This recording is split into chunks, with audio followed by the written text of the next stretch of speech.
I think it's such a big story for the Jets right now. It almost makes sense to focus so much on the line. So what do you want to get into today with this building up the offensive line and like the quote unquote right or wrong way to do it? Well, I understand that. I want to qualify this. You do sometimes need to use free agency in a situation like this. If your strategy is, especially if a GM, if you're JD thinking, I'm going to lose my job and I have got to win this year, I am got to go to free agency and I've got to pay big money and I've got to get linemen. Now, if he went out and paid big money for an interior lineman, that would make no sense to me. Mainly because Connor McGovern doesn't cost you a lot, and Tippmann can move over, and so it wouldn't make sense to me to go out and pay 15 to 20 million for some stud interior lineman. It didn't work with Laken Tomlinson. I don't know why we would do that again. But the reality is, this is not a good situation for us. The fact that we might have a GM that might lose his job, that might feel he's on the hot seat, that might be making moves based on I have to win next year. And I know a lot of people are saying, I waited a long time. We've lost forever. We need to win now. I've had it. Screw the future.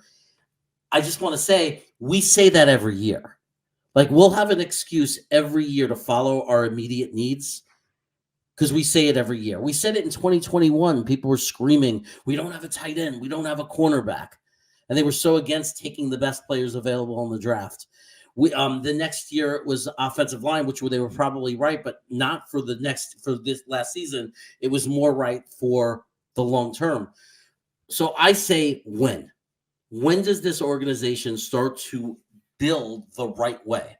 We were building the right way, I think, before the Zach Wilson thing didn't work out. I don't want to refocus that as the focus every time. But that really is when our strategy and the way we were building this team changed. When Zach Wilson didn't pan out, we had to go out and get a veteran quarterback. That ended up being Aaron Rodgers. It threw off a lot of what we were doing. But I also think a lot of what we were doing got thrown off just from the impatience of this. I don't know if the fan base actually makes a difference, but it feels like our owner does, at least. This obsession with, we have to do it now. It has to be now. It has to be now. Over, let's just do the smart thing. Let's look at what great organizations do, and let's be that organization. Let's be the organization that does the smart things and put us in a position to compete over year after year for a long time. That's the way to eventually get over that hump to a Super Bowl, rather than what's never worked for us, trying to immediately plug every hole and win the Super Bowl via free agency. Yeah, they can't go completely bonkers in free agency. And we'll get into it specifically in this episode on the offensive line.